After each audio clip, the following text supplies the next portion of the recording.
નમો લોયેશ ત્રિકાળવર્તી અરહંતાણમ નમો લોયેશ ત્રિકાળવર્તી સિદ્ધાણમ નમો લોયેશ ત્રિકાળવર્તી આયર્યાણમ નમો લોયેશ ત્રિકાળવર્તી ઉચ્ચયણમ નમો લોયેશ ત્રિકાળવર્તી સવશાવણમ ઓમકાર બિંદુ સંયુક્તમ નિત્યમ ધ્યાયંતી યોગિના કામદમ મોક્ષદમ ચૈવ ઓંકારાય નમો નમઃ મંગલમ ભગવાન વીરો મંગલમ ગૌતમો મંગલમ કુંદકુંદાર્યો જૈન ધર્મોષ્ટ મંગલમ સર્વમંગલ માંગલ્યમ સર્વકલ્યાણ કારકમ પ્રદાનમ સર્વધર્માણમ જૈન જયતુ શાસનમ નમઃ સમય સારાય સ્વાનુભૂત્ય ચકાસ્તે હિત સ્વભાવાય ભાવાય સર્વભાવાંતરચિતે એગો મેં શાશ્વતોપા જ્ઞાન દર્શન લખણો શેષા મેં બાહિરા ભાવા સભે સંયુગ લખણા મારો સુશાશ્વત એક દર્શન જ્ઞાન લક્ષણ જીવ છે, બાકી બધા સંયોગ લક્ષણ ભાવ મુજથી બાહ્ય છે.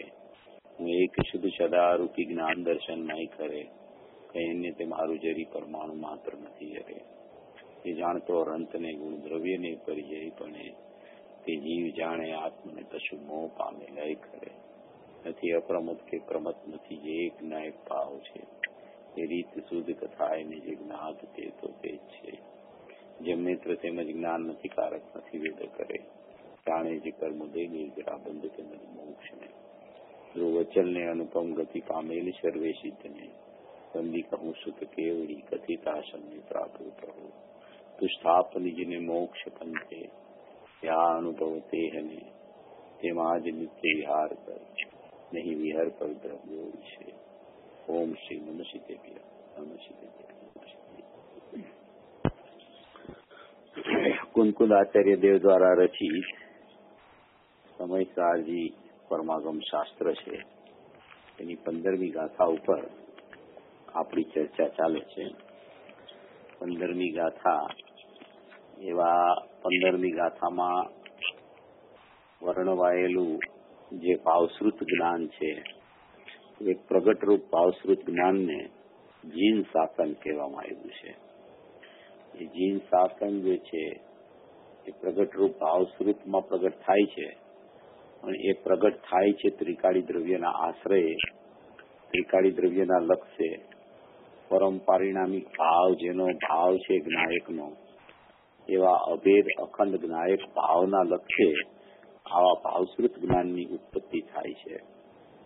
એવો જે અબધ અનન્ય અવિશેષ નિયત અને અસંયુક્ત એવો જે 5 ભાવો સ્વરૂપ આત્મા જે અખંડ આત્મા છે, એવા અખંડ આત્માની અનુભૂતિ એને ખરેખર જીન શાસન એટલે કે ભાવશ્રુત જ્ઞાન એને કહેવામાં આવ્યું છે.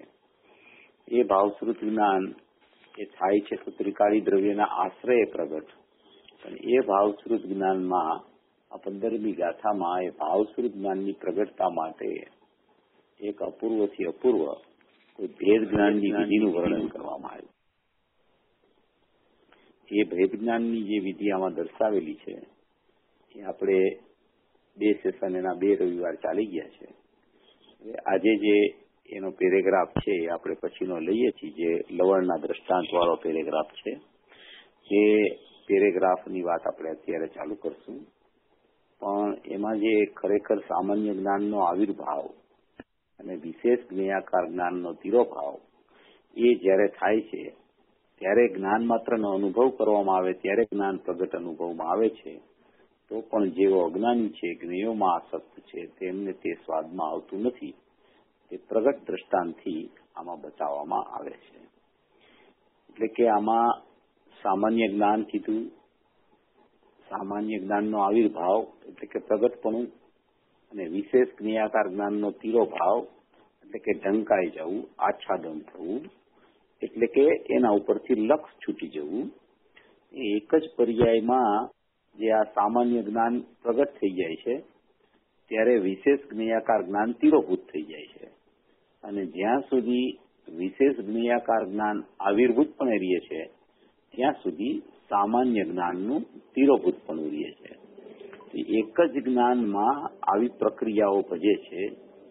જે સમયે વિશેષ જ્ઞેયાકાર જ્ઞાનનો આવિર્ભાવ અજ્ઞાનીને ચાલુ હોય છે, ભેદરૂપ જ્ઞાન અનેકાકાર જ્ઞાન, વિશેષ જ્ઞેયાકાર જ્ઞાન, પરલક્ષી જ્ઞાન, પરના અપેક્ષાવાળું પોતાની પર્યાયમાં પ્રગટ થતું જ્ઞેયાકાર વિશેષ જ્ઞાન, એવું જે જ્ઞાન અજ્ઞાની જીવને પરના લક્ષ પૂર્વક પ્રગટ થાય છે, એવા પરના લક્ષ પૂર્વક પ્રગટ થતા જ્ઞાનને ઇન્દ્રિય જ્ઞાન કહેવામાં આવે છે.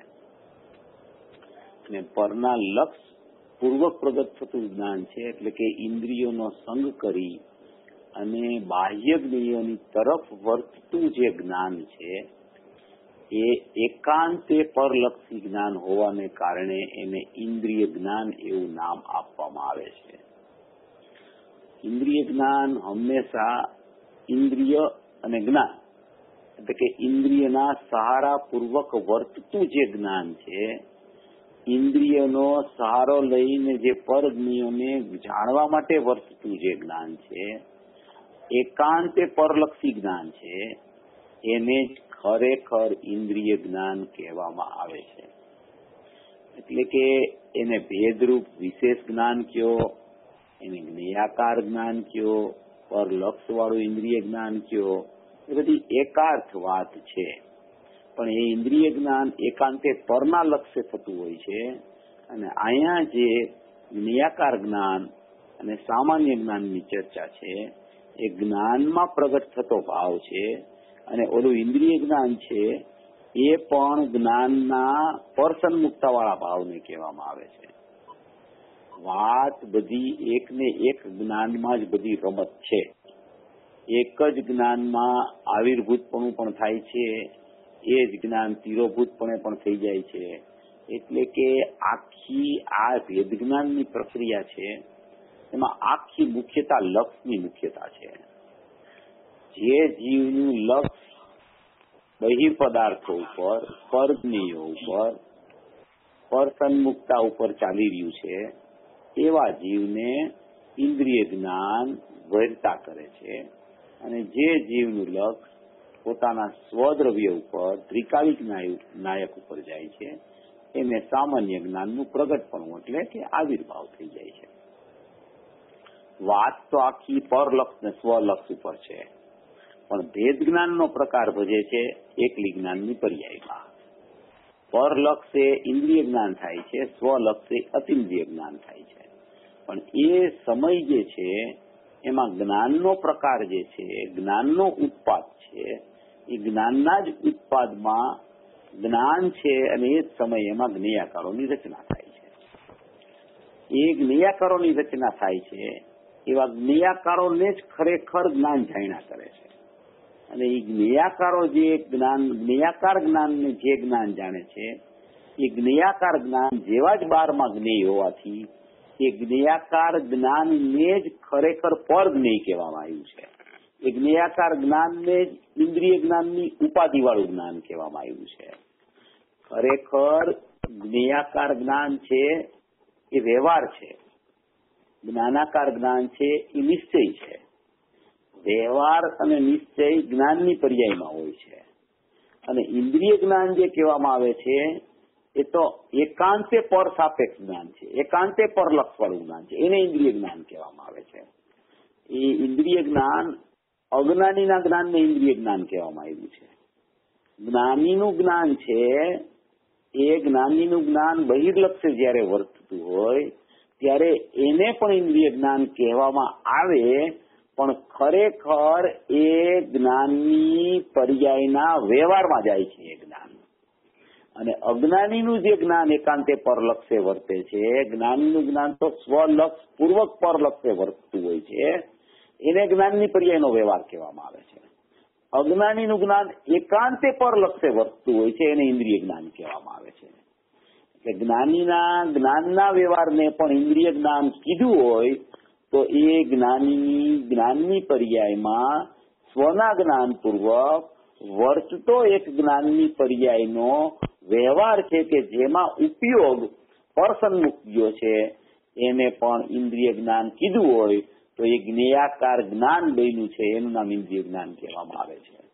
પણ અજ્ઞાનીનું જ્ઞાન તો એકાંતે પરલક્ષ કરીને વર્તે છે, એકાંતે જ્ઞેયોની સન્મુખતા પૂર્વક વર્તે છે. એમાં બિલકુલ જ્ઞાયકનું આધાર એને લીધો જ નથી, સ્વલક્ષ એને હોતું જ નથી. એવા એકાંતે પરલક્ષે વર્તતા, જ્ઞેયના લક્ષે વર્તતા બહિર્લક્ષી જ્ઞાનને ઇન્દ્રિય જ્ઞાન એવું નામ આપવામાં આવે છે. કારણ કે એનું જ્ઞાન છે એ એકાંત ઇન્દ્રિયના સહારા પૂર્વક પર જ્ઞેયોને જાણવા માટે પ્રવૃત્તિથી છે, એટલે એને ઇન્દ્રિય જ્ઞાન એવું નામ આપવામાં આવે છે. ત્યારે જ્ઞાનીનું જ્ઞાન છે જે સમ્યક જ્ઞાન પ્રગટ થઈ ગયેલો જ્ઞાની છે, જેને સ્વપર પ્રકાશક જ્ઞાન પ્રગટ થઈ ગયું છે, સ્વપૂર્વકનું જેનું પર પ્રકાશક જ્ઞાન વર્તે છે.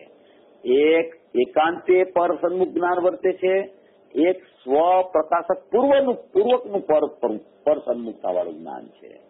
એમાં બેયમાં ફરક છે. ઓલામાં એકલું ઇન્દ્રિય જ્ઞાન છે, આમાં ખરેખર એને ઇન્દ્રિય જ્ઞાન કીધું હોય તો પણ ખરેખર એ જ્ઞાનની પર્યાયના વ્યવહારમાં જાય છે. એ જ્ઞાનની પર્યાયનો જે વ્યવહાર છે ખરેખર એને જ ખરેખર અહીંયા ઇન્દ્રિય જ્ઞાન કહેવામાં આવ્યું છે. પણ આ વિષય એવો છે,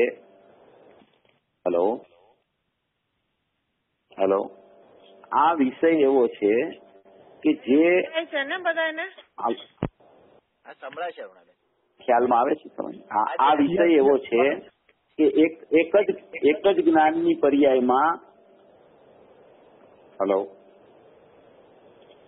આ વિષય એવો છે કે એક જ જ્ઞાનની પર્યાયમાં આવિર્ભાવ અને તિરોભાવ વર્તે છે. જે સમયે એક જ્ઞાનનો આવિર્ભાવ છે, ધારો કે જ્ઞેયાકાર જ્ઞાનનો, વિશેષ જ્ઞેયાકાર જ્ઞાનનો આવિર્ભાવ જ્યારે વર્તે છે, અનેકાકાર જ્ઞાનનો આવિર્ભાવ વર્તે છે, ત્યારે એકાકાર જ્ઞાન સામાન્ય જ્ઞાનનો તિરોભાવ વર્તે છે. અને જ્યારે સામાન્ય જ્ઞાનનો આવિર્ભાવ એટલે પ્રગટપણું વર્તે છે, એકાકાર જ્ઞાનનું પ્રગટપણું વર્તે છે, ત્યારે વિશેષ જ્ઞેયાકાર જ્ઞાન અનેકાકાર જ્ઞાનનો તિરોભાવ થઈ જાય છે. આવી રમત એક જ જ્ઞાનની પર્યાયમાં આવિર્ભાવ તિરોભાવની ભેદ જ્ઞાન પૂર્વક ચાલે છે. એમાં જ્યાં આવિર્ભાવપણું થાય છે સામાન્ય જ્ઞાનનું, ત્યારે એની દ્રષ્ટિ દ્રવ્ય ઉપર હોય છે, ત્યારે એનું લક્ષ દ્રવ્ય ઉપર હોય છે. અને જ્યારે સામાન્ય જ્ઞાનનો આવિર્ભાવ નથી હોતો, વિશેષ જ્ઞેયાકાર જ્ઞાનનો, અનેકાકાર જ્ઞાનનો આવિર્ભાવ હોય છે, ત્યારે સામાન્ય જ્ઞાન તિરોભૂત થઈ ગયું છે, ઢંકાઈ ગયું છે, તો ત્યારે એની દ્રષ્ટિ દ્રવ્ય ઉપર નથી હોતી, એની દ્રષ્ટિ પર્યાય ઉપર હોય છે, પરલક્ષી ભાવ ઉપર હોય છે. જ્ઞેયાકાર જ્ઞાન પ્રગટ થયું એ કેવી રીતે થયું કે પરના લક્ષે જ્ઞેયાકાર જ્ઞાનનો આવિર્ભાવ એટલે પ્રગટપણું થયું છે, સ્વના લક્ષે સામાન્ય જ્ઞાનનો આવિર્ભાવ એટલે કે પ્રગટપણું થાય છે. એકાકાર જ્ઞાનનું પ્રગટપણું આવિર્ભાવ, સામાન્ય જ્ઞાનનો આવિર્ભાવ થાય છે. રમત બધી નજરની છે, દ્રષ્ટિની છે, પણ ભેદ જ્ઞાનનો પ્રકાર જ્ઞાનમાં ભજે છે. નજર દ્રવ્ય ઉપર હોય છે ત્યારે એમ કહેવાય સામાન્ય જ્ઞાનનો આવિર્ભાવ થયો, અને નજર પર ઉપર હોય છે તો એમ કહેવાય કે વિશેષ જ્ઞેયાકાર જ્ઞાનનો આવિર્ભાવ થયો. પણ અહીંયા જે ભેદ જ્ઞાનની પ્રક્રિયા બતાવવામાં આવે છે એમાં જ્ઞાનથી જ્ઞાનનું ભેદ જ્ઞાન બતાવવામાં આવ્યું છે. એમાં જ્ઞાનથી જ્ઞાનનું એક જ જ્ઞાનમાં ભેદ જ્ઞાન, અનેકાકાર જ્ઞાન ને એકાકાર જ્ઞાન. અનેકાકાર જ્ઞાનનો તિરોભાવ થાય ત્યારે એકાકાર જ્ઞાનનો આવિર્ભાવ થાય, અને એકાકાર જ્ઞાનનો તિરોભાવ થાય ત્યારે અનેકાકાર જ્ઞાનનો આવિર્ભાવ થાય. અહીંયા દ્રષ્ટિ ત્યારે શું કરે છે એની ચર્ચા આ જ્ઞાનના ભેદ જ્ઞાનમાં નથી. ભૂલ એની દ્રષ્ટિની છે એ જુદી વાત છે. ભૂલ તો જ્યાં સુધી સમ્યક દર્શન ન થાય ત્યાં સુધી દ્રષ્ટિની ભૂલ જ કહેવામાં આવે છે. શ્રદ્ધાની ભૂલ છે, અહમની ભૂલ છે, વિશ્વાસ નથી આવતો, અભિપ્રાય એનો ફર્યો નથી, એને પ્રતીતિ નથી થઈ, એની દ્રષ્ટિમાં દ્રવ્ય નથી આવ્યું, એ બધી ભૂલ તો એની ત્યાં જ ચાલે છે. પણ એ ભૂલ કેમ થઈ જાય છે કે એની જ્ઞાનમાં જે ભેદજ્ઞાનની પ્રક્રિયા ચાલવી જોઈએ, એ ભેદજ્ઞાનની પ્રક્રિયામાં જે જ્ઞાનનો આવિર્ભાવ થવો જોઈએ અને જે જ્ઞાનનો તિરોભાવ થવો જોઈએ એ જ્યાં સુધી નથી થતો ત્યાં સુધી એની દ્રષ્ટિની ભૂલ ચાલી આવે છે. આમાં એક જગ્યાએ એમ આવ્યું છે ને, કોઈ શ્રોતાએ પ્રશ્ન પૂછ્યો કે ભાઈ આમાં ભૂલ કઈ છે, દ્રષ્ટિની છે કે કોની ભૂલ છે? તો ગુરુદેવે કીધું કે હા, એ તો દ્રષ્ટિની ભૂલ છે. એવો પ્રશ્ન એકવાર રજજીભાઈએ પણ કરેલો.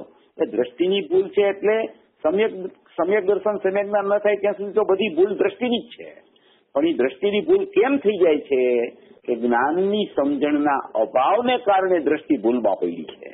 જો જ્ઞાનમાં વ્યવસ્થિત સમજણ હોય તો દ્રષ્ટિમાં ભૂલ થતી નથી અને એ જ દ્રષ્ટિ દ્રવ્યને ચીટકી જાય છે, દ્રવ્ય સાથે અભેદ થઈ જાય છે. દ્રવ્ય અને દ્રષ્ટિ એવો ભેદ જ એમાં રહેતો નથી, વિલીન ભેદ થઈ જાય છે. એનું નામ દ્રષ્ટિનો વિષય એને પકડ્યો, દ્રષ્ટિ એના ઉપર પડી ગઈ. એ આ જ્ઞાન જયારે એને ભેદ જ્ઞાનપૂર્વક ખ્યાલમાં આવી જાય છે, આવી જ્ઞાનની પ્રક્રિયા એને ખ્યાલમાં આવે છે, ત્યારે એની દ્રષ્ટિની ખરેખર એની ભૂલ ટળી જાય છે. એવો જે આ વિષય અત્યારે ચાલી રહ્યો છે એમાં એમ કહેવામાં માંગે છે, આ ટીકાનો બીજો પેરેગ્રાફ છે, આપણે પેલો પેરેગ્રાફ પૂરો કરેલો, એમાં બીજો પેરેગ્રાફ છે. જેમ અનેક તરહના શાક આદિ ભોજનોના સંબંધથી ઉપજેલ સામાન્ય લવણના તિરોભાવ અને વિશેષ લવણના આવિર્ભાવથી અનુભવમાં આવતું જે લવણ તેનો સ્વાદ અજ્ઞાની શાકના લોલુપ મનુષ્યોને આવે છે, પણ અન્યના સંબંધ રહિતપણાથી ઉપજેલ સામાન્યના આવિર્ભાવ અને વિશેષના તિરોભાવથી અનુભવમાં આવતું જે એકાકાર અભેદરૂપ લવણ તેનો સ્વાદ આવતો નથી. આમાં શું કહેવા માંગે છે કે શાકને જ્ઞેયની જગ્યાએ રાખ્યું છે, લવણ એટલે નિમકને જ્ઞાનની જગ્યાએ રાખ્યું છે, અને જ્યાં સુધી શાક આદિ ભોજનોના સંબંધથી ઉપજેલ સામાન્ય લવણનો તિરોભાવ એટલે કે શાકના સંબંધથી એને લવણનો સ્વાદ આવે છે કે શાક ખારું થઈ ગયું છે. ખરેખર શાક ખારું નથી, ખરેખર મીઠું ખારું છે, પણ શાક સાથે મીઠું મળી ગયું છે. જ્ઞેય સાથે જ્ઞાન એકને થઈ ગયું છે એવો એને ભાસ થઈ ગયો છે. તો જ્ઞેયો સાથે જ્ઞાન એકદમ મળી ગયું હોય, જેમ કાદવ સાથે પાણી મળી જાય તો પાણી દેખાય જ નહીં, પાણી અને કાદવ એકને થઈ ગયા છે એવું લાગે. એવી રીતે અહીંયા જ્ઞાન અને જ્ઞેય, એવી રીતે અહીંયા લવણ અને શાક એટલે કે મીઠું અને શાક, એ મીઠું શાકમાં વધારે પડી ગયું હોય તો મીઠું એનું મીઠાનું પાણી બની જાય અને એ શાક સાથે એવું અભેદરૂપ એકાકાર થઈ જાય કે એને ખરેખર શાકનો અને મીઠાની પૃથકતા જ ભાસે નહીં. એટલે એને જ્યાં શાક એના મોઢામાં મૂકે ત્યાં એને એમ થાય કે આ શાક ખારું થઈ ગયું છે, આ ખીચડી ખારી થઈ ગઈ છે, આ રોટલી ખારી છે, આ રોટલો ખારો છે. એવી એને એમાં શાક દ્વારા લવણનો સ્વાદ આવે છે, એ જ્ઞેય દ્વારા જ્ઞાનનો સ્વાદ આવે છે, શાક દ્વારા લવણનો સ્વાદ આવે છે. એને ખરેખર અજ્ઞાની કહેવામાં આવે છે. એને ખરેખર એવા અજ્ઞાનીને એકલું સામાન્ય લવણ છે, મીઠું ખારું છે અને શાક એનાથી પૃથક છે. એ શાક સાથે મીઠાનો સંયોગ થયો છે એટલે શાક ખારું લાગવા માંડ્યું છે. એવી શાકની અને લવણની જુદાઈ જ્યાં સુધી ખ્યાલમાં નથી આવતી ત્યાં સુધી શાક દ્વારા જ લવણ એને ખરેખર ખ્યાલમાં આવે છે. એકલું લવણ એને ખ્યાલમાં નથી આવતું, એકલું લવણની દ્રષ્ટિ નથી થતી. શાકના સંબંધવાળું મીઠું એને ખ્યાલમાં આવે છે, શાકના સંબંધવાળું લવણ ખ્યાલમાં આવે છે. કારણ કે એકલું મીઠું દેખાતું નથી એને, એકલી મીઠાની ખારપ એને ખ્યાલમાં નથી આવતી. શાક દ્વારા જ એને ખબર પડે છે કે આ છે ને શાક ખારું થઈ ગયું છે. એટલે એમ કે છે કે અનેક તરહના શાક આદિ ભોજનોના સંબંધી ઉપજેલ સામાન્ય લવણના તિરોભાવ અને વિશેષ લવણના આવિર્ભાવથી અનુભવમાં આવતું જે લવણ, વિશેષ લવણના આવિર્ભાવથી એટલે શાક સાથે મળેલા મીઠાના આવિર્ભાવથી જે મીઠું ખ્યાલમાં આવે છે તેનો સ્વાદ અજ્ઞાની શાકના લોલુપ મનુષ્યોને આવે છે. પણ અન્યના સંબંધ રહિતપણાથી ઉપજેલ, અન્યનો સંબંધ ન કરે અને એનાથી રહિતપણાથી ઉપજેલ સામાન્યનો આવિર્ભાવ ને વિશેષના તિરોભાવથી અનુભવમાં આવતું જે એકાકાર અભેદરૂપ લવણ તેનો સ્વાદ આવતો નથી. એટલે કે અન્યના સંબંધ એટલે કે શાકના સંબંધ વિનાનું સામાન્યનો આવિર્ભાવ, લવણનો આવિર્ભાવ, શાકના સંબંધનું મીઠું છે. જેમ મીઠું છે ને એ મીઠું બોટલમાં હોય ને ત્યાં સુધી તો મીઠું એને જુદું દેખાય, મીઠું બોટલમાં પડ્યું હોય ત્યાં સુધી જુદું દેખાય. અને બેનો એ મીઠાનો ચમચી ભરી અને એ શાકમાં નાખી દે તો એ શાક સાથે મીઠું એકાકાર થઈ ગયેલું એને દેખાય. જ્યારે એ મીઠું બરણીમાં છે, ડબ્બીમાં છે, ત્યારે મીઠું એને જુદું ભાષિત થાય છે, નિમક લવણ જુદું ભાષિત થાય છે. પણ એ જ લવણ, એ જ નિમક એને જયારે શાકમાં ચમચી ભરીને નાખી દે છે, પછી શાકને હલાવે છે તો એ શાક સાથે લવણ એકાકાર થઈ ગયું એને દેખાય છે. પછી જયારે શાકને ચાખે છે કે નિમક વધારે તો નથી પડી ગયું ને, તો એ શાકને ચાખે છે ત્યારે એને ખબર પડે છે કે આ શાક કેટલી માત્રામાં ખારું થયું છે. એ શાક ખારું થયું છે એમ જ લાગે છે, એને મીઠું ખારું છે એવું ખરેખર ખ્યાલમાં આવતું નથી. એટલે એને શાક દ્વારા લવણનો સ્વાદ આવે છે, જ્ઞેય દ્વારા જ્ઞાનનો સ્વાદ આવે છે. એકલો જ્ઞાનનો સ્વાદ નથી આવતો, એકલા લવણનો સ્વાદ નથી આવતો કે આ લવણ ખારું છે, આ લવણની ખારપ આમાં મળેલી છે, આ લવણના સંયોગથી શાક ખારું થયું છે. એમ એને લવણની સામાન્યની એકાકાર લવણની પૃથકતા એને શાકના સંયોગમાં હોય ત્યારે નથી લાગતી. જયારે મીઠું નિમક અલગ બરણીમાં હોય ત્યારે તો એને ઈ પ્રગટ દ્રષ્ટિગોચર થાય છે કે આ મીઠું છે ને એ ખારું છે. પણ જ્યાં શાકમાં નાખી દે છે, એ ભળી જાય છે એની સાથે, ત્યાં એને એમ થાય છે કે આ શાક ખારું થઈ ગયું, આ દાળ ખારી થઈ ગઈ, આ ભજીયા ખારા થઈ ગયા, આ ચટણી ખારી થઈ ગઈ. એમ એને ખરેખર જે શાકનો ગ્રદ્ધિ છે, જે ખરેખર જ્ઞેયોમાં આસક્ત છે, જેને ખરેખર જ્ઞેય દ્વારા જ ખરેખર જ્ઞાનનો સ્વાદ આવે છે, એકલું જ્ઞાન ભાસતું નથી, ત્યાં સુધી સામાન્યનો આવિર્ભાવ એને થઈ શકતો નથી. પછી એમ કે છે કે જો પરમાર્થથી જોવામાં આવે, વળી પરમાર્થથી જોવામાં આવે તો પરમાર્થથી એટલે સાચી દ્રષ્ટિથી, વાસ્તવિકતાથી, નિશ્ચયથી, એના ખરેખર વસ્તુના સ્વભાવથી એને કોઈ સાથે મળેલું ન જોવામાં આવે, મીઠાને મીઠાના સ્વભાવથી જ જોવામાં આવે, નિમકને નિમકના સ્વભાવથી જોવામાં આવે, જ્ઞાનને જ્ઞાનના સ્વભાવથી જોવામાં આવે. જ્ઞેય સાથે ભળેલું છે ત્યારે પણ જ્ઞાનને જ્ઞાનના સ્વભાવથી જોવામાં આવે, એટલે કે પરમાર્થથી જોવામાં આવે તો જે વિશેષના આવિર્ભાવથી અનુભવમાં આવતું સાર રસરૂપ લવણ છે તે જ સામાન્યના આવિર્ભાવથી અનુભવમાં આવતું સાર રસરૂપ લવણ છે. એટલે એમ કે છે કે જો એને તમે પરમાર્થથી જુઓ તો વિશેષના આવિર્ભાવથી એટલે કે જ્ઞેયોનો આવિર્ભાવ કરો ત્યારે પણ એમાં જે સ્વાદ આવે છે ખારપનો, એ તો ખરેખર સામાન્યના આવિર્ભાવથી અનુભવમાં જે સાર રસ લવણ આવે છે તે જ ખરેખર વિશેષના આવિર્ભાવથી સાર રસ લવણ આવે છે. લવણ તો લવણ જ છે, નિમક તો નિમક જ છે. નિમક બરણીમાં હોય, ડબ્બીમાં હોય ત્યારે પણ એની ખારપ નિમકથી છે. શાક સાથે ભળી જાય ત્યારે પણ એની ખારપ તો એની ખરેખર એના પોતાના લક્ષણથી છે. શાકને કારણે નિમક ખારું નથી લાગતું, ડબ્બીમાં છે ત્યારે એના સ્વભાવથી ખારું લાગે, અને શાક સાથે ભળી જાય ત્યારે શાકથી ખારું લાગે. એવું ખરેખર નથી. અજ્ઞાનીની દ્રષ્ટિ નિમક ઉપર નથી, અજ્ઞાનીની દ્રષ્ટિ જ્ઞાન ઉપર નથી, એટલે એને જ્ઞાન જ્ઞેયોના સંગે ભળી ગયું હોય, જ્ઞેયો સાથે એકાકાર થઈ ગયું હોય એવું એને ખરેખર ભાષિત થાય છે કે આ જ્ઞાન છે એ જ્ઞેયરૂપ થઈ ગયું છે, આ જ્ઞેયો જ્ઞાનમાં આવી ગયા છે, આ જ્ઞેયાકાર જ્ઞાન બની ગયું છે, આ શાક છે એ લવણ રૂપ થઈ ગયું છે, આ લવણ છે એ શાક રૂપ થઈ ગયું છે. બે પદાર્થની પૃથકતા એને સંયોગ સંબંધમાં એકત્વ જોઈને એના બેયના સ્વભાવની પૃથકતા એને ખ્યાલમાં આવતી નથી.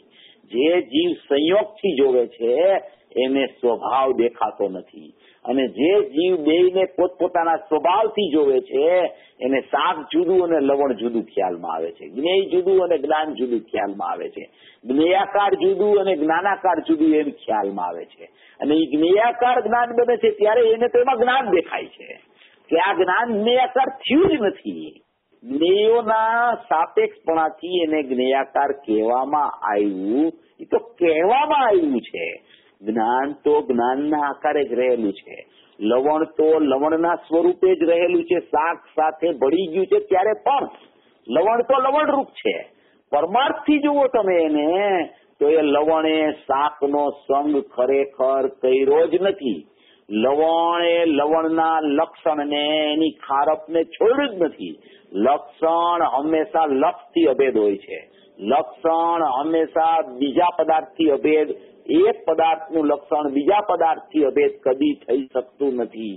જો એવું થાય તો ખરેખર જગતમાં જે અનંત પદાર્થો છે એમાંથી એક જ પદાર્થ બચે. કોઈ અલગ અલગ પદાર્થની પૃથકતા જીવને ન થઈ શકે. માટે જો પરમાર્થથી તમે એને જોવો તો ખરેખર વિશેષના આવિર્ભાવથી અનુભવમાં આવતું સાર રસરૂપ લવણ છે, તે જ સામાન્યના આવિર્ભાવથી અનુભવમાં આવતું સાર રસરૂપ લવણ છે. એટલે કે જ્યાં તમે એના સ્વભાવથી જોવો, જ્યાં તમારી દ્રષ્ટિ એના સ્વભાવ ઉપર પડે, જ્યાં તમને એમ ખ્યાલમાં આવી જાય કે આ તો નિમક જ ખારું છે, શાક સંગમાં નિમક હો કે શાકના સંગથી પૃથક નિમક હો, નિમકનું લક્ષણ ખારપ છે એ તો નિમકથી જ છે. આત્માનું લક્ષણ જ્ઞાન છે, આત્માનું લક્ષણ જ્ઞાન છે, અને જ્ઞાનનું લક્ષણ જાણવું છે એ તો એના જાણવાના લક્ષણથી જ્ઞાન રહેલું છે. એમાં જાણવું જાણવું જાણવું જાણવું જાણવું વર્તી રહ્યું છે. જ્ઞાન માત્ર જાણનાર છે, માત્ર જાણનાર છે. એવો જયારે એના પરમાર્થથી તમે એને જોવો તો ત્યાં તો નિમક છે, એની નિમકની જ ખારપ છે. શાકના સંયોગમાં હો કે શાકથી પૃથક હો, એની લક્ષણરૂપ ખારપ જે છે એના લક્ષ સાથે જ અભેદપણે રહેલી છે. એને કોઈ પર પદાર્થ સાથે સંબંધ થતો ખરેખર નથી. એમ વિશેષ સામાન્યના આવિર્ભાવથી અનુભવમાં આવતું સારરસરૂપ લવણ છે.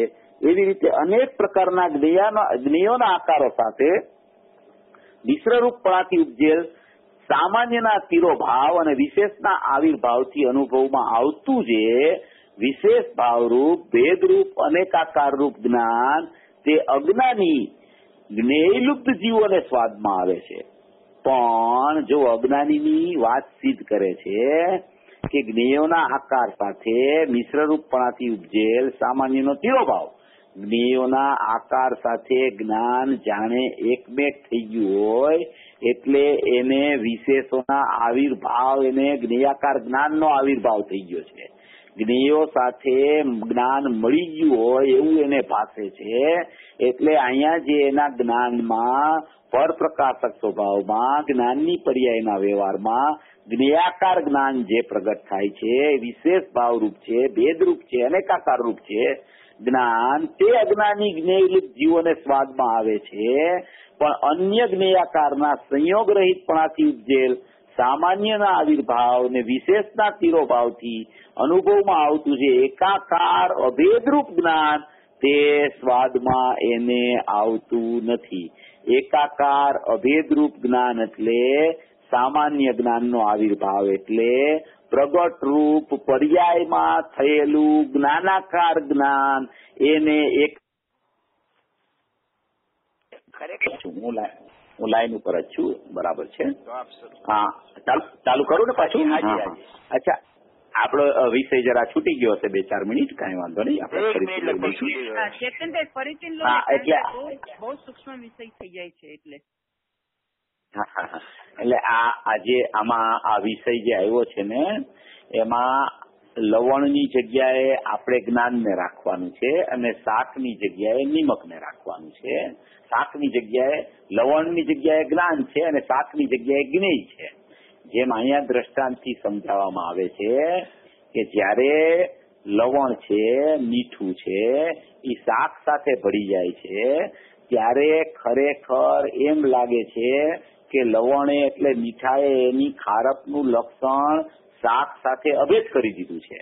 એવું આમાં જ્યારે એને ભાસવા માંડે છે ત્યારે એને અનેકાકાર જ્ઞાન એટલે કે લવણ જે છે એ શાકના સંગે થઈ ગયું, શાકના સંયોગ સાથે થઈ ગયું, શાકમાં મળી ગયું એવું લાગે છે. તો એનું નામ એ જ્ઞાને પોતાનું એટલે કે લવણે પોતાનું લક્ષણ છોડી દીધું અને લવણ પોતાના લક્ષણને છોડી અને શાકના લક્ષણ સાથે એકમેક થઈ ગયું. તો એ અનેકાકાર થઈ ગયું એમ કહેવામાં આવે. એ અનેકાકાર થયું એટલે અહીંયા જયારે જ્ઞાનથી તમે વિચાર કરો તો એ જ્ઞાન કેવું થઈ ગયું? જ્ઞેય સાથે ભળ્યું તો અનેકાકાર થઈ ગયું. એ જ્ઞાન વિશેષ થઈ ગયું, જ્ઞાન ભેદરૂપ થઈ ગયું. તો એ જ્ઞાન ભેદરૂપ થઈ ગયું તો એને જીવને જ્ઞેયો દ્વારા જ્ઞાનનો સ્વાદ દેખાય છે, જ્ઞાન દ્વારા જ્ઞાનનો સ્વાદ નથી આવતો. જેમ અજ્ઞાની જ્ઞેયલુબ્ધ પ્રાણી છે, જ્ઞેયલુબ્ધ જીવ છે, શાકનો લોલુપી છે, તો એને શાક દ્વારા નિમકનો સ્વાદ આવે છે કે શાક ખાવું. આ શાક ખારું થઈ ગયું. નિમક ખારું છે એમ પૃથકપણે નિમકનો સ્વાદ નથી આવતો. એમ અહીંયા જે પરમાર્થથી વાત ઉપાડી છે કે પરમાર્થથી જોવામાં આવે તો જે વિશેષના આવિર્ભાવથી એટલે કે અનેકાકાર જ્ઞાન જે થયું એ અનેકાકાર જ્ઞાન બન્યું હતું ત્યારે પણ જ્ઞાન તો કેવું હતું? એકાકાર જ હતું. જ્ઞાન તો જ્ઞાન રૂપ જ હતું. જયારે શાક સાથે લવણ મિશ્રિત થઈ જાય છે ત્યારે શાકનો ઉપભોગ કરવામાં આવે છે ત્યારે પણ એમાં ખારપ લાગે છે તો એ ખારપ તો લવણની છે, એ શાકની ખારપ નથી. અજ્ઞાની જીવોને શાકનું અને લવણનું ભેદ જ્ઞાન ન હોવાને કારણે એને જ્ઞેય મિશ્રિત જ્ઞાનનો સ્વાદ આવે છે. એટલે એને એમ થાય છે કે જ્ઞેયનો જ સ્વાદ છે આ.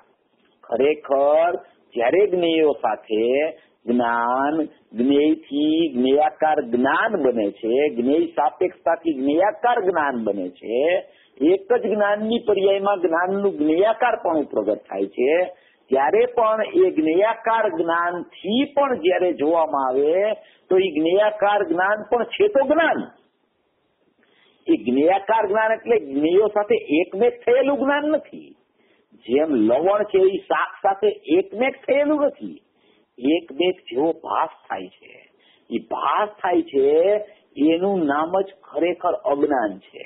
એમાં જ્ઞેયાકાર જ્ઞાન પ્રગટ થયું. એ જ્ઞેયાકાર જ્ઞાન છે તો ખરેખર જ્ઞાનાકાર. એ જ્ઞેયોના આકારે કહેવામાં આવે છે. એ જ્ઞેયની સાપેક્ષતાથી એને જ્ઞેયાકાર કહેવામાં આવ્યું છે. ખરેખર એ જ્ઞાન તો જ્ઞાનના આકારે છે. ખરેખર એ જ્ઞાન જ્ઞેયોના આકારે થયું જ નથી. જ્ઞાન તો જ્ઞાનના આકારે જ રહી ગયું છે. પણ એનો સંબંધ જોઈને એવું જ્ઞેયાકારપણું જ્ઞાનમાં રચાય છે.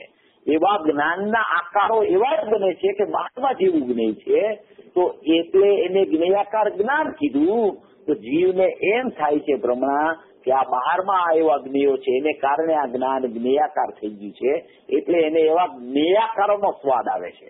ખરેખર એને સ્વાદ તો જ્ઞાનના આકારનો જ આવે છે પણ એને એમ થાય છે કે આ જ્ઞેયને કારણે આવો સ્વાદ આવે છે. આ જ્ઞેય હતું તો મને એવા જ્ઞેયનું જ્ઞાન થયું. આ શાસ્ત્ર સામે હતું તો મને શાસ્ત્રનું જ્ઞાન થયું. આ વાણી હું સાંભળતો હતો તો મને વાણીનું જ્ઞાન થયું. એ ખરેખર અજ્ઞાન છે. વાણીનું જ્ઞાન પણ વાણીને સાંભળવાથી થતું નથી. વાણીનું જ્ઞાન પણ જ્ઞાનના સ્વભાવના પોતાના સ્વપર પ્રકારક જ્ઞાનને જાણતા થાય છે. વાણીને જાણતા નહીં. વાણીને જ્ઞાન જાણી જ શકતું નથી. પરલક્ષ વાળું જ્ઞાન એ અજ્ઞાન છે. એ મિથ્યા જ્ઞાન છે, ઇન્દ્રિય જ્ઞાન છે, બહિર્લક્ષી જ્ઞાન છે, વિભાવ જ્ઞાન છે, અનેકાકાર જ્ઞાન છે. એમાં ખરેખર જીવને જ્ઞાનની ભ્રાંતિ થઈ છે. એ જ્ઞાનની ભ્રાંતિ એવી છે આ ઘણી વાર આપણે કહેવામાં આવે છે, કદાચ ને અહીંયા પણ કીધું હશે કે ઇન્દ્રિય જ્ઞાન અને અતિન્દ્રિય જ્ઞાન એમાં એવી વસ્તુ છે કે જેમ જોડિયા ભાઈઓ હોય ને, જોડિયા ભાઈઓ, એ જોડિયા ભાઈઓ હોય તો એ જોડિયા ભાઈઓનો એક સાથે જન્મ થાય તો ઘણી વખત એના મા બાપ પણ ભૂલી જાય કે આ કયો છોકરો છે કે આ કયો છોકરો છે, આ નાનો છે કે આ મોટો છે, આ મોટો છે કે આ નાનો છે. એમાં ઇન્દ્રિય જ્ઞાન ને અતિન્દ્રિય જ્ઞાનમાં એવી રમત છે. જ્ઞાન જ્ઞેયાકાર બને છે પણ જ્ઞાન જ્ઞેયાકાર બને છે ત્યારે પણ જ્ઞાને જ્ઞાનનો સ્વભાવ છોડ્યો નથી. લવણ જયારે શાક સાથે મિશ્રિત થઈ ગયું લાગે છે ત્યારે પણ લવણે પોતાના લવણનો લક્ષણરૂપ સ્વભાવ છોડ્યો નથી. એ શાકનો સ્વાદ, શાકના સ્વાદ લેતા લવણનો સ્વાદ આવે છે. એ ખરેખર શાકનો સ્વાદ નથી, લવણનો જ સ્વાદ છે. એને એમ ભાષિત થાય છે કે શાક દ્વારા લવણનો સ્વાદ આવે છે. એ લવણ દ્વારા જ લવણનો સ્વાદ આવે છે. શાકને સંયોગથી જોવે છે, શાકનો સંયોગ થયો છે તો એ સંયોગથી શાકને નથી જોતો, સ્વભાવથી લવણને નથી જોતો. શાકના સંયોગમાં લવણ છે એમ નથી જોતો પણ એ લવણ શાક સાથે એકને જ થઈ ગયું એમ જોવે છે. એટલે અહીંયા જે કહેવામાં આવે છે, અહીંયા જે ચર્ચા ઉપાડી છે, ભેદ જ્ઞાનનો પ્રકાર જે બતાવ્યો છે એ ભેદ જ્ઞાનના પ્રકારમાં એક જ જ્ઞાનમાં જ્ઞાનાકારપણું, એ જ જ્ઞાનમાં જ્ઞેયાકારપણું, એમાં જ્ઞેયાકાર જ્ઞાનનો તીરો ભાવ એટલે કે આચ્છાદન એટલે કે લક્ષ છૂટી જવું, અને એ જ સમયે સામાન્ય જ્ઞાનનો આવિર્ભાવ એટલે કે જ્ઞાનનું લક્ષ થઈ જવું, એવી આમાં વિધિ અપૂર્વથી અપૂર્વ બતાવેલી છે. એટલે આમાં પરમાર્થથી જોવામાં આવે તો એ વિષય જ્યાં ચાલે છે ત્યાં વળી પરમાર્થથી જોવામાં આવે તો પાછું વળી પરમાર્થથી જોવામાં આવે તો, એટલે કે પરમાર્થથી એટલે સત્યતાથી જોવામાં આવે તો કોઈ પણ પદાર્થ પોતાનું લક્ષણપણું કદી પણ છોડતું નથી. લક્ષણ લક્ષથી સદાય અનન્ય હોય છે, અને લક્ષણ અલક્ષથી કદી પણ અનન્ય થઈ શકતું નથી. એટલે નિમકનું લક્ષણ જે ખારપ છે એ નિમકથી અનન્ય હોય છે, એ કદી શાકથી અનન્ય એનું લક્ષણ ખારપ થઈ શકતું નથી.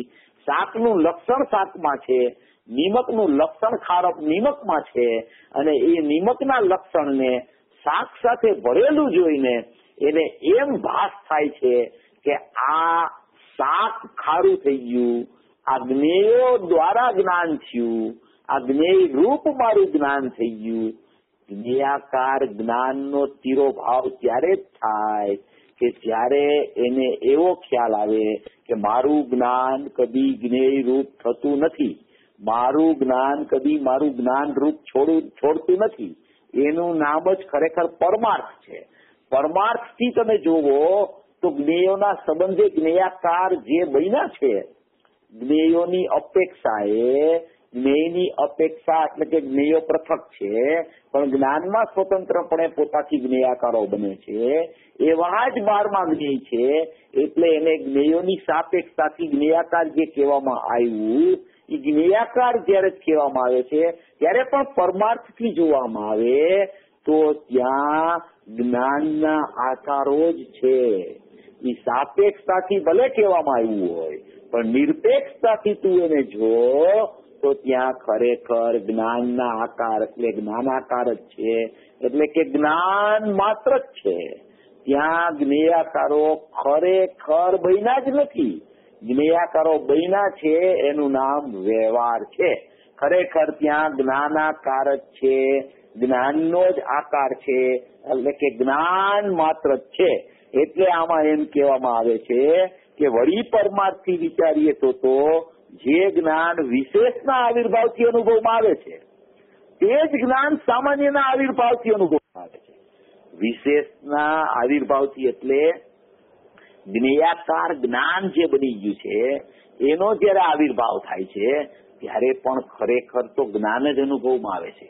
જ્ઞેયો અનુભવમાં નથી આવતા, જ્ઞેયાકાર જ્ઞાન પણ અનુભવમાં નથી આવતું.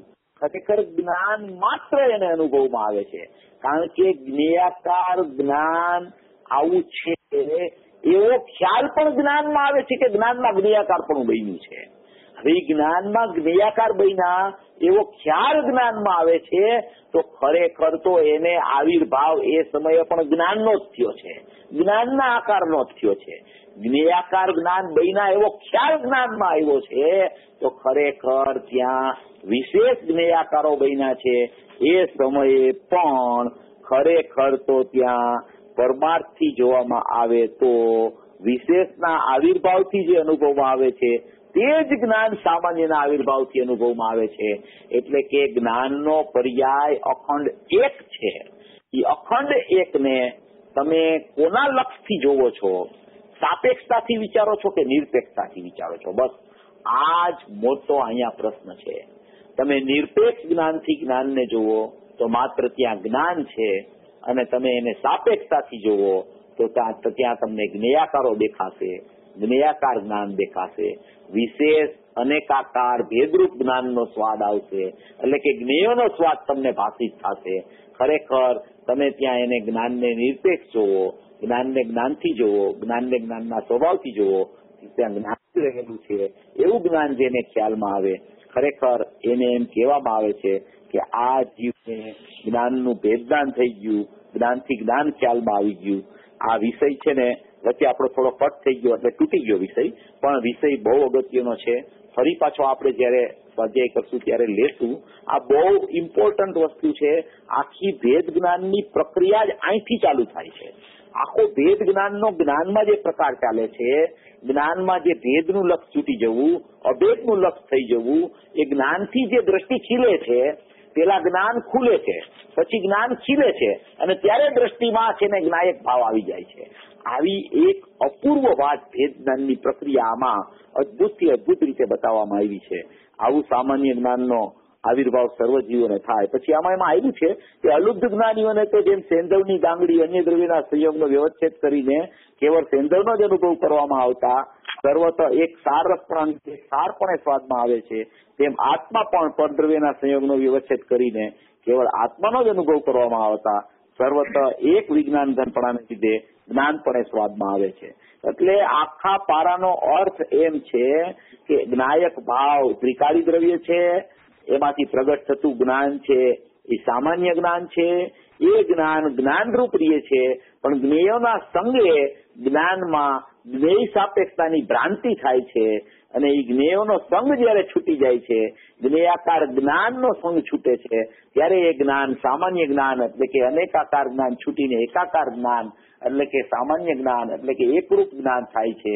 એ એકરૂપ જ્ઞાનમાં જ ખરેખર લક્ષણ જ્ઞાનમાં જ ખરેખર આત્માનો અનુભવ થાય છે, અને ત્યારે દ્રષ્ટિ દ્રવ્ય ઉપર ચાલી જાય છે, અને ત્યારે અનેકાકાર જ્ઞાનનો તિરોભાવ અને એકાકાર જ્ઞાનનો આવિર્ભાવ એમ કહેવામાં આવે છે. આવી વસ્તુસ્થિતિ છે. આવા સર્વજીવો ભવ્ય જીવો મોક્ષ માર્ગમાં આવી રીતે પોતાના આત્માના જ્ઞાનને સમજી અને પ્રયાણ કરે એવી મંગલ ભાવના.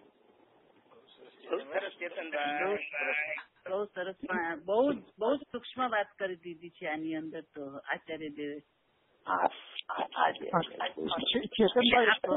આપકો જે પ્રોસેસ બતાવ્યો એ આ એક પેરેગ્રાફ ની અંદર બતાવી દીધો આચાર્ય દેવે કે જ્ઞાનાકાર જ્ઞાન તે જ જ્ઞાન છે, જ્ઞેયાકાર ભલે જ્ઞેય દેખાય છે પણ જ્ઞાન થાય છે જ્ઞાનથી જ છે.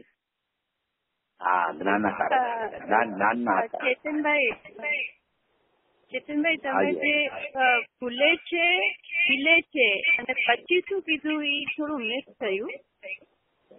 પેલા જ્ઞાન ખુલે છે, પછી જ્ઞાન ખીલે છે, અને ત્યારે દ્રષ્ટિ દ્રવ્ય ઉપર જાય છે. એટલે ખીલે અને દ્રષ્ટિ દ્રવ્ય પર જાય એ વચ્ચે ગેપ છે? ના, એક જ સમયમાં હોય છે બધું.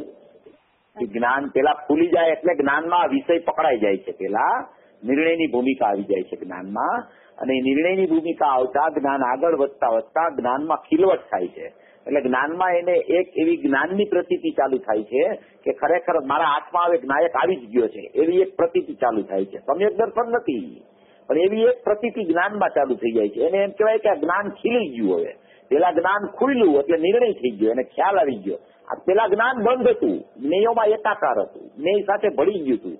જેમ પાણી કાદવ સાથે મળી જાય અને કાદવને પાણીનો ભેદ જ ન દેખાય, એમ જ્ઞાન જ્ઞેયો સાથે મળીને અભેદ થઈ ગયું હતું. જ્ઞેયાકાર જ્ઞાન એટલે જ્ઞેયો સાથે જ્ઞાન અભેદ છે એમ જ એને ભાગતું હતું. પણ જ્યાં ભેદજ્ઞાનની પ્રક્રિયા આચાર્ય ભગવાને એમ બતાવી, ગુરુદેવે ખોલી, ત્યાં એના જ્ઞાનમાં સળવળાટ થવા માંડ્યો. એને ખ્યાલ આવ્યો કે ઓહો, આ જ્ઞાન તો આવું છે, આ જ્ઞાનમાં તો ભેદ જ્ઞાન છે, આ તો જ્ઞાન રૂપે રહી ગયું છે. જ્ઞાન છે ને એ ખુલી જાય છે, એટલે જ્ઞેયથી પૃથક ખ્યાલમાં આવવા માંડે છે, અને એ જ્ઞાન ખુલે છે ને પછી એ જ્ઞાન આગળ વધે છે નિર્ણય ભૂમિકા નિર્ણય કરીને. તો એ જ્ઞાન નિર્ણય કરીને આગળ વધ્યું તો એ જ્ઞાન ખીલવા માંડે છે. એવી એક ખીલવટ થાય છે જ્ઞાનમાં કે એને ખબર પડવા માંડે છે કે હવે દ્રવ્ય આવું જ છે, ત્રિકાળી દ્રવ્ય આવું જ છે, મારો દ્રષ્ટિનો વિષય આવો જ છે, મારી અખંડતા, અભેદતા, એકાકારતા, એકરૂપતા આવી જ છે, હું આવો જ છું, એવું એને એક જ્ઞાનમાં ખીલવટથી ખ્યાલમાં આવે છે. જ્ઞાન ખીલી ગયું કહેવામાં આવે. એમાં પ્રયોગ ચાલુ થઈ ગયો, એમાં પ્રોસેસ થવા માંડી, એમાં સવિકલ્પ સ્વસંવેદન સુધી જીવ પહોંચી જાય છે, અને ત્યાં એને એવો ખ્યાલ આવે છે, ત્યાં એની દ્રષ્ટિ દ્રવ્ય ઉપર જતા એ જ્ઞાનમાં પણ સમ્યક જ્ઞાનનો ઉત્પાદ થાય છે, અને દ્રષ્ટિમાં શ્રદ્ધા સમ્યક થઈ જાય છે પ્રતીતિપૂર્વક. એને એમ કહેવામાં આવે કે જ્ઞાન ખુલ્યું, પછી જ્ઞાન ખીલું, અને દ્રષ્ટિ દ્રવ્ય ઉપર ચાલી ગઈ. એ પ્રોસેસ છે. ચેતનભાઈ, પ્રશ્ન એ છે ચેતનભાઈ કે મને એવું સમજમાં આપના પ્રવચનમાંથી આવ્યું કે એ જ્ઞાન ગુણની એક સમયની જ્ઞાનની પર્યાયને જો જ્ઞાન તરફથી જોઈએ તો જ્ઞાનાકાર અને જ્ઞેય તરફથી જોઈએ તો જ્ઞેયાકાર, એવું બરાબર સમજ બરાબર છે? એકદમ બરાબર છે. એમ જ કહેવા માંગે છે, આમાં એમ જ કહેવા માંગે છે. એમ જ વિષય એમ જ છે આમાં. સરસ સરસ, થેન્ક યુ.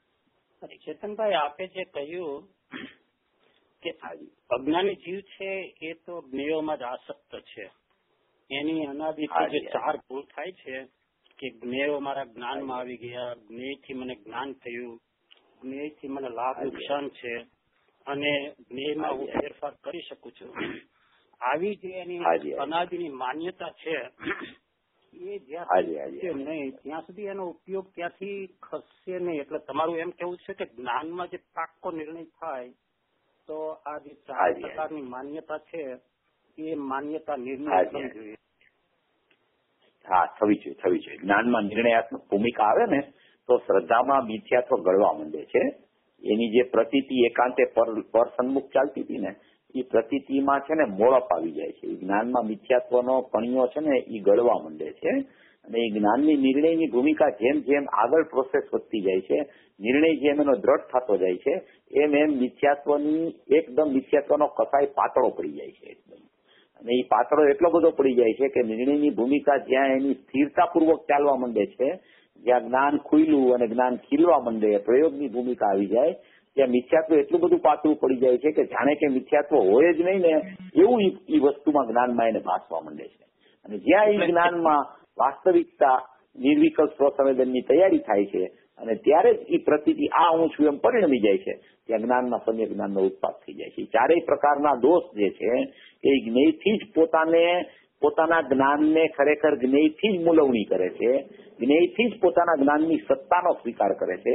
એ બધી એની ભ્રમણા છે એ એક સમયમાં આવી રીતે ટળી જાય છે. એ પ્રોસેસમાં ઘણા સમય લાગે છે. એટલે હકીકતમાં જ્યાં સુધી જ્ઞેયથી છૂટો ન પડે ત્યાં સુધી જીવે એમ માનવું રહ્યું કે જ્ઞાનમાં હજી નિર્ણય પાક્કો થયો નથી. એકદમ એમ છે.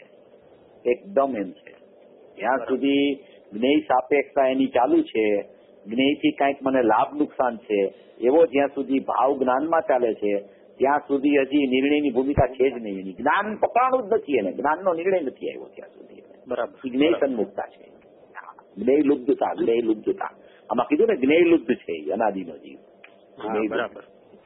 એટલે બીજો પ્રશ્ન એ છે કે આપણે જે કીધું કે વાણીને જ્ઞાન જાણતું નથી, પરને જ્ઞાન જાણતું નથી, એ મને છે તન્મયપણાની અપેક્ષા ના, એટલે એમાં એમ કહેવાનો આશય છે કે કોઈ પણ પ્રકારની પર વસ્તુ, જળ વસ્તુ જે છે એને કારણે અહીંયા જ્ઞાનમાં થતું નથી.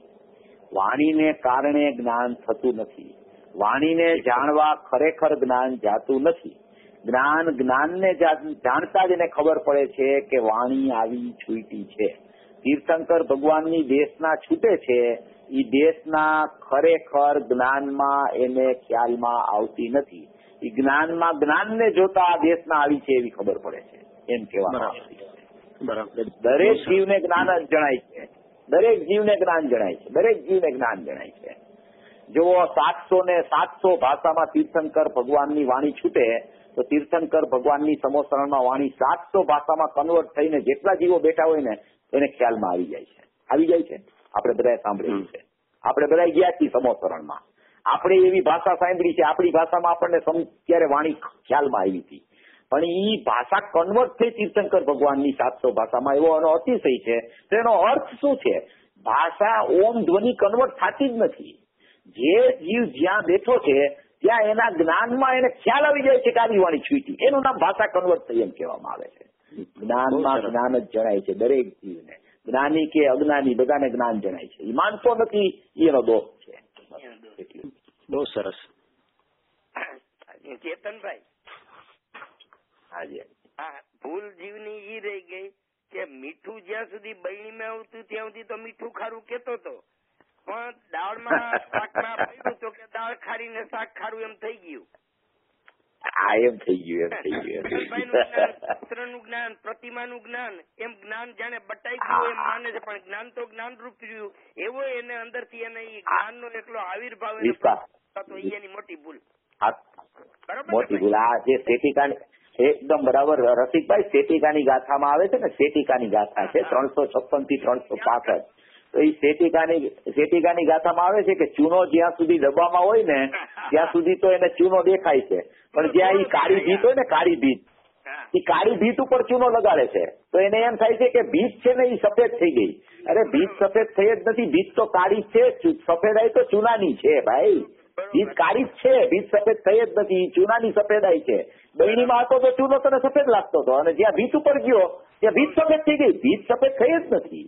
એમ આ બે દ્રવ્યની એકતા, બે દ્રવ્યનું એકત્વ ચાલે.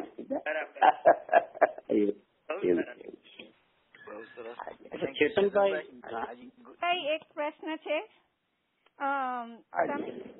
તમે કહ્યું કે જ્ઞાનની પર્યાય એક અખંડ છે, અત્યારે નિરપેક્ષતા દેખાય ને સાથે જ્ઞેયાકાર દેખાય, તો પર્યાય ને અખંડ કહેતા, આમ તો આપણે પર્યાય ને હંમેશા ભેદ કહીએ,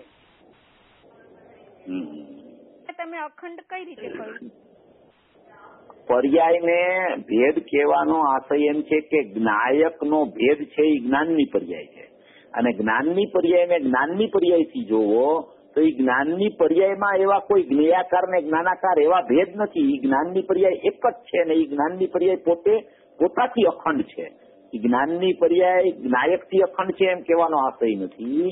જ્ઞાયકનો ભેદ જ્ઞાનની પર્યાય છે. જ્ઞાનની પર્યાયમાં જે જ્ઞેયાકારો બન્યા અને જ્ઞાનાકારો બન્યા, તો એવું જ્ઞેયાકાર ને જ્ઞાનાકાર બે પણ નથી. જ્ઞાનની પર્યાયમાં જ્ઞાન જ છે, એ જ્ઞાનની પર્યાયનું જ્ઞાનનું અખંડપણું છે એમ કહેવાનો આશય છે. અચ્છા, એટલે પર્યાયનું અખંડપણું છે, જ્ઞેયાકાર જ્ઞાનાકાર. હા, પર્યાયનું અખંડપણું, પર્યાયનું અખંડપણું. પર્યાયમાં પર્યાય રૂપી જ્ઞેયાકાર ને પર્યાય રૂપી જ્ઞાનાકાર એવા ભેદ નહીં પાડવાના. જ્ઞાનની પર્યાય જ્ઞાન જ છે, એનું નામ એનું જ્ઞાનની પર્યાયનું અખંડપણું કહેવામાં આવે છે. ભાઈ બીજું આપણે હંમેશા એમ જ કહીએ કે મિથ્યાત્વ ગળવા માંડે છે, પણ જયારે જ્ઞાન થાય છે, જ્ઞાનની ભૂમિકા થાય છે ને જયારે, તો આપણે તો હંમેશા એમ જ કહીએ કે શ્રદ્ધા કાં તો 100% હોય ને કાં તો 0% હોય. તો આમાં બરાબર સાચી વાત પડે એટલે તો 100% ન થયું ને, એમ થયું. ના, મિથ્યાત્વ ગળે એનો મતલબ એવો નથી કે 100% વિપરીતતા હતી, એમાંથી 60% વિપરીતતા રહી છે, 40% વિપરીતતા રહી છે. શ્રદ્ધાની 100% જ વિપરીતતા છે. જયારે એ તૂટે છે ત્યારે એક સાથે જ 100% તૂટે છે. પણ જ્ઞાનમાં એવો કોઈ નિર્ણયાત્મક ભૂમિનો પ્રકાર ચાલવા માંડે ત્યારે એ શ્રદ્ધામાં મિથ્યાત્વની જે તીવ્રતા હોય ને એની બદલે મિથ્યાત્વની મંદતા થવા માંડે છે. એને એમ કહેવામાં આવે કે મિથ્યાત્વ ગળ્યું. એમ મિથ્યાત્વમાં કઈ ભાગલા નથી કે અત્યારે પરલક્ષી પરને મારાપણું માનવા રૂપ છે એ મિથ્યાત્વ છે, તો અત્યારે 100% ચાલે છે, પછી જ્ઞાનમાં નિર્ણય થયો એટલે 80% થઈ ગયો, પછી 70% થઈ ગયો. બિલકુલ એવું નથી. એ તો મિથ્યાત્વની તીવ્રતા અને મંદતામાં વધારો ઘટાડો એવી રીતે જોઈને એમ કહેવામાં આવે કે મિથ્યાત્વ ગળે છે. પર્સન્ટેજ વાઇઝ કાંઈ નથી. કાં તો મિથ્યાત્વ 100% પર તરફ હોય, કાં તો શ્રદ્ધા કાં તો 100% પર તરફ હોય, કાં તો શ્રદ્ધા 100% સ્વ તરફ હોય. એક સમયમાં જ શ્રદ્ધા સમ્યક થાય ને કાં એક સમયે મિથ્યા હોય. એમાં કોઈ બીજા વિભાગ છે જ નહીં. આ જે પ્રકરણ ચાલે છે એ અનુભવની પ્રોસેસમાં જે જીવ ચડે છે, એ અનુભવની પ્રોસેસમાં ચડેલો જીવ છે, એ હમણાં અનુભૂતિ કરવાનો છે. એવા જીવની પ્રોસેસમાં આવો એક પ્રકાર ભજતો હોય છે તીવ્રતા અને મંદતાનો, એની વાત છે આમાં. બાકી મિથ્યાત્વમાં પર્સન્ટેજ વાઇઝ કોઈ ફરક પડતો નથી. 100% મિથ્યાત્વ છે જ્યાં સુધી સમ્યકત્વ ન થાય ત્યાં સુધી. એટલે મિથ્યાત્વમાં તીવ્ર હોય કે મંદ હોય, કાં તો સાચું હોય ને કાં તો ખોટું હોય, તો તીવ્ર મંદ કેવી રીતે હોય? હા, એટલે ઈ જ કહું છું કે એ જ્ઞાનની અપેક્ષાએ, જ્ઞાનની નિર્ણયાત્મક ભૂમિકાની અપેક્ષાએ મિથ્યાત્વનો આવી રીતે વિચાર કરી શકાય છે. એ જ્ઞાનની પ્રીતિ છે. મેં તમને એમાં મારા શબ્દ આવ્યો તો એક જ્ઞાનની પ્રતીત ચાલુ થઈ જાય છે, એવો શબ્દ એક આવ્યો હતો, તમને કદાચ ખ્યાલમાં નહીં હોય. જ્ઞાનની પ્રતીત એવી ચાલવા માંડે છે. જ્ઞાનમાં નિર્ણયાત્મક ભૂમિકા આવે છે તો એવી એક પ્રતીતિ ત્યાં ચાલુ થઈ જાય છે જ્ઞાનમાં. શ્રદ્ધામાં મિથ્યાત્વ ગળે છે એ એક જુદો વિષય. જ્ઞાનમાં પ્રીતિ આવવા માંડે છે ત્યારે મિથ્યાત્વના અનુભાગમાં આ પ્રકારની તીવ્રતા અને મંદતાનો પ્રકાર એક ચાલુ થઈ જાય છે, એમ કહેવાનો આશય છે. બધી જ્ઞાનથી જ છે ને જાણવાપણાથી, નિર્ણયની ભૂમિકાથી જ બધું કાર્ય થાય છે. મિથ્યાત્વ એક જ સમયમાં જાય છે ત્યારે સમ્યકત્વ થાય છે અને પૂર્વની પર્યાયમાં જ્યારે સમ્યક દર્શન થયું ત્યાર પહેલાની પૂર્વની પર્યાયમાં 100% મિથ્યાત્વ છે ત્યાં. ચેતનભાઈ, આપણે જે જ્ઞેયાકાર ને જ્ઞાનાકારનું ભેદ જ્ઞાનની વાત કરો છો તો એ જ વિભાવ અને સ્વભાવનું ભેદ જ્ઞાન કહી શકાય ને? કારણ કે જ્યાં સુધી જ્ઞેયમાં આસક્ત છે ત્યાં સુધી વિભાવ થવાનો જ છે. એ વિભાવ જ છે, એ તો મિથ્યા જ્ઞાન છે. એટલે હકીકતમાં જ્ઞાનાકારનું ભેદ જ્ઞાન એ જ સ્વભાવ અને વિભાવનું ભેદ જ્ઞાન એકદમ એક જ જ્ઞાનની પર્યાયમાં બે ભેદ જ્ઞાન રહેલા છે. સ્વભાવ અને વિભાવનું કયો, જ્ઞાનાકાર જ્ઞેયાકારનું કયો, જ્ઞાનના પરપ્રકાશક ને સ્વપ્રકાશકનું કયો, જ્ઞાનના જ્ઞાનત્વ અને જ્ઞેયત્વનું કયો, જે ભેદ જ્ઞાન કયો એ અહીંયા જ્ઞાનમાં જ છે. રમત બધી ત્યાં જ છે. એકદમ એક બહુ સરસ એવું છે. થેન્ક યુ ચેતનભાઈ, આપણો બહુ સમય લઈ લીધો. આપણે આવતા રવિવારે પાછા મળીએ આગળ આપણે આવતા રવિવારે મળશું. પછી તો બરાબર છે. હા, પછી ત્યાર પછી 2 રવિવાર ગેપ પડી જશે. બરાબર છે. બરાબર. એક પૂછું, આપ પર્યુષણમાં હું મંગલાયતન જવાનો છું. અલીગઢ મંગલાયતન જાઉં છું. બહુ સરસ. લ્યો ચાલો. હા, મંગલાયતન. ત્યાં પ્રવચન બધા રેકોર્ડ થશે ત્યાં અશોકનગર ની જેમ, રાઈટ? હા, થઈ જશે બધા. ઓકે ભાઈ, ઓકે.